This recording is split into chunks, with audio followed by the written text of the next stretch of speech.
Assalamualaikum warahmatullahi wabarakatuh. Perkenalkan, nama saya Rani Aulia Rami dari Teknik Elektro Universitas Widya Tama. Hari ini saya akan membahas tentang salah satu mata kuliah saya yang berjudul dengan manajemen kontrak. Nah, sesuai judul juga ada 3 topik yang ingin saya bahas, yaitu yang pertama peran dan tanggung jawab para pihak dalam konstruksi, kemudian jenis kontrak konstruksi di Indonesia, dan ketiga risiko dalam proyek konstruksi dan cara mengatasinya. Nah, topik yang pertama tuh ada peran dan tanggung jawab para pihak dalam konstruksi. Yang pertama tuh ada pemilik proyek atau owner atau developer. Pemilik proyek adalah pihak yang memiliki tanggung jawab utama dalam menyediakan pengelolaan proyek konstruksi. Pemilik proyek bisa berupa individu, perusahaan swasta, lembaga pemerintah, atau badan hukum lainnya. Mereka memiliki kewajiban untuk memastikan bahwa proyek dapat terlaksana dengan baik sesuai anggaran dan dalam jangka waktu yang sudah ditentukan. Nah, ada beberapa tanggung jawab utama pemilik proyek, yaitu yang pertama, mengadakan tender untuk memilih kontraktor yang akan melaksanakan proyek. Pemilik proyek bertanggung jawab untuk mengadakan proses lelang untuk tender untuk memilih kontraktor yang akan melaksanakan pekerjaan konstruksi. Proses tender ini harus dilakukan secara transparan untuk memastikan bahwa kontraktor yang dipilih memiliki kualifikasi yang tepat dan harga yang wajar. Nah, yang kedua itu ada menyediakan anggaran dan membayar kontraktor sesuai kontrak. Pemilik proyek wajib menyediakan anggaran yang cukup dan sesuai dengan perencanaan. Mereka juga memiliki tanggung jawab untuk membayar kontraktor sesuai dengan ketentuan yang tercantum dalam kontrak yang telah disepakati. Pembayaran harus dilakukan tepat waktu agar tidak mengganggu kelancaran pekerjaan konstruksi. Kemudian yang ketiga itu memastikan proyek berjalan sesuai perencanaan dan regulasi yang berlaku. Pemilik proyek memiliki kewajiban untuk memastikan bahwa proyek berjalan sesuai dengan rencana yang telah disetujui, baik dari segi desain, waktu, biaya, maupun kualitas. Mereka harus memastikan bahwa semua aspek perencanaan dan regulasi yang berlaku dipatuhi oleh semua pihak yang terlibat dalam proyek. Contohnya, pemerintahan yang membangun infrastruktur publik seperti jembatan atau jalan raya akan mengadakan tender untuk memilih kontraktor yang akan melaksanakan pembangunan, memastikan anggaran mencukupi, dan memastikan proyek sesuai dengan ketentuan regulasi yang ada. Nah, yang kedua itu ada kontraktor. Kontraktor adalah pihak yang dipekerjakan untuk melaksanakan pekerjaan konstruksi sesuai dengan kontrak yang telah disepakati dengan pemilik proyek. Kontraktor bertanggung jawab atas pelaksanaan seluruh kegiatan konstruksi di lapangan dari awal hingga selesai. Nah, ada beberapa tanggung jawab kontraktor. Yang pertama adalah melaksanakan pekerjaan konstruksi sesuai kontrak. Kontraktor bertanggung jawab untuk melakukan pekerjaan konstruksi sesuai dengan rencana, gambar desain dan spesifikasi teknis yang telah disepakati dalam kontrak. Mereka juga harus mematuhi standar kualitas dan keselamatan yang berlaku. Yang kedua, memastikan tenaga kerja dan peralatan sesuai dengan spesifikasi proyek. Menjamin tenaga kerja dan peralatan yang tepat, kontraktor wajib menyediakan tenaga kerja yang kompeten dan peralatan yang sesuai dengan kebutuhan proyek. Tenaga kerja harus memiliki kualifikasi yang sesuai dan peralatan harus dalam kondisi baik serta memadai untuk pekerjaan konstruksi. Dan yang ketiga, ada bertanggung jawab atas kualitas hasil pekerjaan. Kontraktor memiliki kewajiban untuk memastikan bahwa hasil pekerjaan memenuhi standar kualitas yang telah ditetapkan. Jika ditemukan kerusakan atau ketidaksesuaian dengan spesifikasi, kontraktor bertanggung jawab untuk memperbaikinya. Contohnya, kontraktor yang membangun rumah sakit akan merencanakan dan melaksanakan setiap tahap pekerjaan, mulai dari pembangunan fondasi hingga instalasi sistem mekanikal dan elektrikal. Mereka harus memastikan bahwa proyek selesai sesuai dengan spesifikasi desain dan waktu yang telah disepakati. Nah, setelah kontraktor, ada konsultan perencana dan konsultan pengawas. Konsultan perencanaan dan pengawas adalah dua jenis konsultan yang sangat penting dalam proyek konstruksi. Meskipun keduanya memiliki tugas yang berbeda, keduanya bertanggung jawab untuk memastikan bahwa proyek konstruksi berjalan sesuai dengan standar yang telah ditentukan. Yang pertama, merancang proyek konstruksi sesuai standar teknis dan keselamatan. Konsultan perencana bertugas merancang proyek konstruksi dari awal, mulai dari perencanaan desain hingga penyusunan spesifikasi teknis. Konsultan ini harus memastikan bahwa semua aspek teknis dan keselamatan proyek terencana dengan baik dan memadai. Mereka bekerja sama dengan pemilik proyek dan tim lainnya untuk memastikan bahwa desain sesuai dengan tujuan dan regulasi yang berlaku. Kedua, mengawasi jalannya proyek agar sesuai spesifikasi yang telah disepakati. Konsultan pengawas memiliki tanggung jawab untuk mengawasi jalannya proyek selama pelaksanaan konstruksi. Mereka memastikan bahwa pekerjaan dilakukan sesuai dengan gambar desain dan spesifikasi yang telah disepakati. Selain itu, konsultan pengawas juga memantau kualitas waktu dan biaya proyek agar tetap sesuai dengan rencana. Jika ada masalah atau ketidaksesuaian, konsultan pengawas akan memberikan saran atau rekomendasi perbaikan. Nah, contohnya itu konsultan teknik merancang struktur gedung perkantoran untuk memastikan bahwa bangunan tersebut kuat, aman, dan tahan terhadap bencana alam seperti gempa bumi. Konsultan pengawas kemudian memantau pelaksanaan pekerjaan untuk memastikan bahwa desain tersebut diterapkan dengan tepat. Nah, yang keempat tuh ada subkontraktor.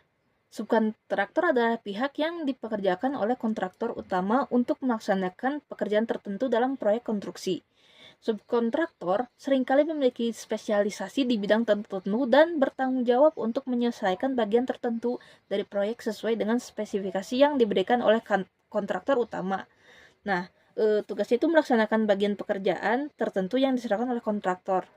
Subkontraktor dapat dilibatkan dalam berbagai jenis pekerjaan, dimulai dari pekerjaan struktural, mekanikal, elektrikal, hingga finishing seperti pengecatan atau pemasangan lantai. Tugas mereka adalah melaksanakan pekerjaan yang telah didelegasikan dengan standar kualitas tinggi dan dalam waktu yang telah disepakati. Contohnya dalam pembangunan gedung perkantoran, kontraktor utama mungkin akan menyewa subkontraktor untuk menangani pemasangan instalasi listrik dan penerangan. Subkontraktor ini akan bertanggung jawab untuk memastikan bahwa sistem kelistrikan terpasang dengan aman dan sesuai dengan desain yang telah ditentukan. Nah, yang kelima itu ada pemerintah dan regulator. Pemerintah dan badan regulasi memiliki peran yang sangat penting dalam mengawasi dan mengatur proyek konstruksi untuk memastikan bahwa semua kegiatan konstruksi dilakukan mematuhi hukum dan regulasi yang berlaku. Tanpa pengawasan yang tepat, proyek konstruksi dapat mengalami penyimpangan yang merugikan masyarakat dan lingkungan. Yang pertama itu perannya adalah mengawasi kepatuhan terhadap regulasi hukum konstruksi. Pemerintah dan regulator bertanggung jawab untuk memastikan bahwa semua kegiatan konstruksi mematuhi regulasi dan standar teknis yang telah ditetapkan. Ini termasuk peraturan pembangunan, keselamatan kerja, perlindungan lingkungan, dan ketentuan lainnya. Kemudian yang kedua, menerbitkan izin menyelidiki pelanggaran hukum dalam proyek. Sebelum proyek konstruksi dapat dimulai, pemerintah atau badan regulasi terkait akan menerbitkan izin yang diperlukan, seperti izin mendirikan bangunan atau IMB, izin lingkungan, dan lain-lain. Selama proyek berjalan, mereka juga melakukan inspeksi untuk memastikan bahwa pekerjaan konstruksi sesuai dengan izin yang telah dikeluarkan. Contohnya, Kementerian Pekerjaan Umum dan Perumahan Rakyat atau PUPR dapat mengeluarkan sertifikasi tenaga kerja konstruksi untuk memastikan bahwa pekerja yang terlibat dalam proyek konstruksi memiliki keahlian sesuai dengan standar. Pemerintah juga akan memantau pelaksanaan proyek agar tidak terjadi pelanggaran terhadap undang-undang atau peraturan keselamatan yang berlaku. Nah, jadi dalam proyek konstruksi, keberhasilan suatu proyek sangat bergantung pada kerjasama yang baik antara semua pihak yang terlibat. Pemilik proyek, kontraktor, konsultan, subkontraktor, dan pemerintah memiliki peran yang saling terkait dan saling mendukung untuk memastikan bahwa proyek dapat diselesaikan tepat waktu, sesuai anggaran, dan memenuhi standar kualitas serta keselamatan yang telah ditetapkan.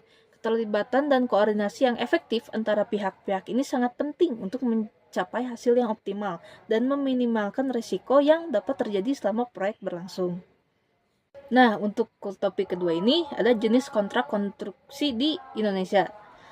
Kontrak konstruksi di Indonesia dapat dibedakan berdasarkan berbagai faktor, seperti metode pembayaran, tingkat tanggung jawab kontraktor, serta pelaksanaan proyek. Setiap jenis kontrak memiliki karakteristik yang unik dan digunakan dalam situasi yang berbeda. Nah, dan berikut adalah penjelasan lebih rinci mengenai jenis-jenis konstruksi yang sering digunakan di Indonesia. Nah, yang pertama itu ada kontrak lamsam atau harga tetap. Kontrak lamsam adalah jenis kontrak di mana nilai total pekerjaan sudah disepakati di awal dan tidak berubah meskipun ada perubahan harga bahan atau material selama pelaksanaan proyek.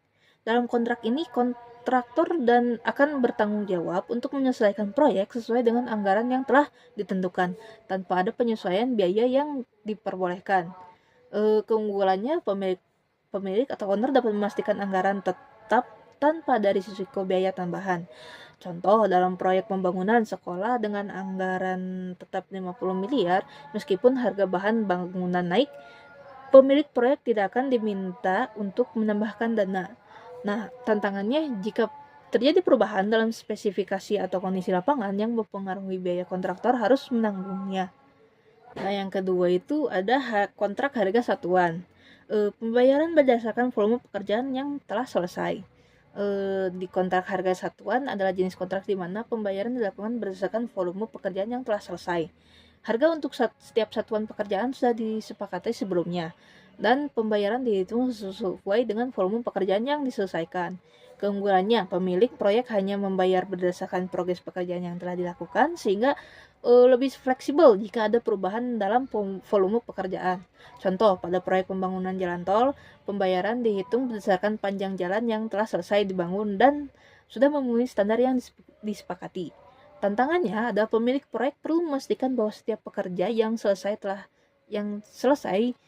telah sesuai dengan kualitas yang ditentukan, dan ada resiko biaya lebih tinggi jika volume pekerjaan bertambah. Nah, yang ketiga ada kontrak desain dan build. Kontrak desain dan build adalah kontraktor bertanggung jawab penuh atas perancangan desain dan pembangunan build atau proyek. Pemilik proyek hanya perlu menyampaikan kebutuhan dan spesifikasi dasar, sementara kontraktor yang akan menyusun desain dan melaksanakan pembangunan. Nah, kemudahannya itu meminimalisir komunikasi antara pemilik proyek dan berbagai pihak seperti desainer, kontraktor, atau subkontraktor yang dapat mempercepat untuk waktu penyelesaian proyek. Selain itu, pemilik proyek dapat lebih fokus pada hasil akhir dan tidak terlalu terlibat dalam proses desain. Nah, contohnya itu sebagai dalam pembangunan hotel baru, pengembang properti menyerahkan seluruh proses desain dan pembangunan kepada satu kontraktor yang bertanggung jawab penuh terhadap semua aspek, mulai dari desain, arsitektur, hingga pekerjaan konstruksi. Nah, tantangannya, pemilik proyek kehilangan kontrol langsung terhadap desain awal, yang mungkin membuatnya merasa kurang puas jika hasil desain yang dihasilkan tidak sesuai dengan harapannya. Nah, dan yang terakhir itu adalah kontrak turnkey. Kontrak turnkey atau adalah jenis kontrak di mana kontraktor bertanggung jawab untuk menyelesaikan proyek mulai dari perencanaan awal hingga proyek siap untuk digunakan oleh pemiliknya. Kontraktor tidak hanya membangun, tetapi juga mengatur seluruh proses dari perancangan, pembangunan, hingga pengujian dan penyerahan hasil yang siap digunakan. Keunggulan dari kontrak ini adalah pemilik proyek mendapatkan fasilitas yang siap pakai tanpa perlu khawatir tentang rincian teknis pembangunan. Kontraktor diharapkan menyelesaikan proyek dengan kualitas dan waktu yang telah disepakati.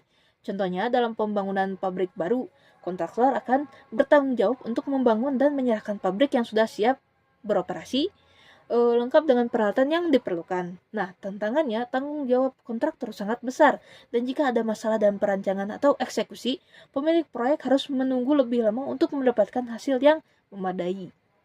Nah, jadi setiap jenis kontrak yang telah saya sebutkan tadi dipilih berdasarkan kebutuhan dan karakteristik proyek yang sedang dilaksanakan. Pemilik proyek dan kontraktor perlu saling memahami tentang hak dan kewajiban masing-masing agar proyek dapat berjalan lancar sesuai dengan tujuan yang diinginkan. Nah, tidak terasa kita sudah sampai di topik terakhir, yaitu tentang risiko dalam proyek konstruksi dan cara mengatasinya.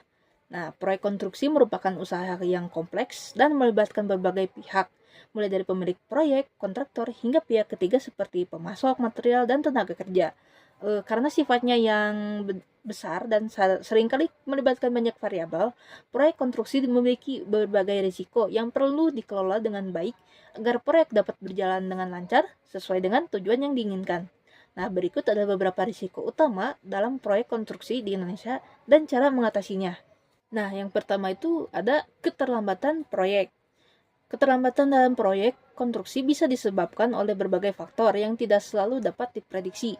Beberapa penyebab umum keterlambatan proyek antara lain cuaca buruk, masalah pasokan material, perizinan yang lambat, atau konflik internal di dalam tim proyek. Nah, penyebabnya itu kadang cuaca yang tidak terduga, keterlambatan pengumpulan material, masalah administratif terkait perizinan, serta kelambanan dan pengambilan keputusan.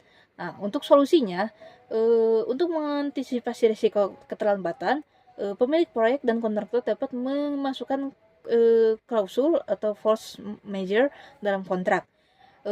Klausul ini memungkinkan penundaan proyek karena kejadian-kejadian tak terduga yang berada di luar kendali, seperti bencana alam atau kerusuhan. Selain itu, perencanaan yang matang, pengelolaan jadwal yang cermat, serta pemilihan pemasok yang terpercaya juga dapat mengurangi risiko dalam keterlambatan.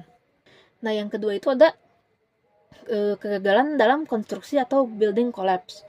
Kegagalan konstruksi adalah salah satu risiko paling serius dalam proyek pembangunan yang dapat menyebabkan kerugian material, cedera, atau bahkan kematian. Kegagalan struktural dapat disebabkan oleh berbagai faktor, termasuk kualitas material yang buruk, kesalahan desain, atau kelalaian pekerja dalam pelaksanaan. Nah, penyebabnya itu penggunaan material yang berkualitas rendah, kesalahan atau kekeliruan dalam desain struktural, ketidaksesuaian dalam proses konstruksi, atau kurangnya pelatihan pekerja. Nah, solusi yang pertama itu untuk meminimalkan risiko kegagalan konstruksi, penting untuk melakukan audit konstruksi secara berkala selama tahap pembangunan. Selain itu, pemilihan bahan bangunan yang memenuhi standar berkualitas dan ketatnya pengawasan selama proses pembangunan sangat penting. Kepatuhan terhadap standar keselamatan dan kualitas bangunan yang ditetapkan oleh pemerintah dan asosiasi profesi juga sangat membantu untuk mencegah hal ini terjadi. Yang ketiga itu ada penyimpangan anggaran atau cost overrun. Nah, penyimpangan anggaran adalah risiko yang terjadi dalam proyek konstruksi, terutama karena proyek konstruksi seringkali melibatkan biaya yang sangat besar dan perubahan yang tak terduga. Penyimpanan anggaran dapat disebabkan oleh perubahan desain yang tidak terencana, kenaikan harga bahan baku, atau kesalahan dalam penghitungan awal anggaran di awal.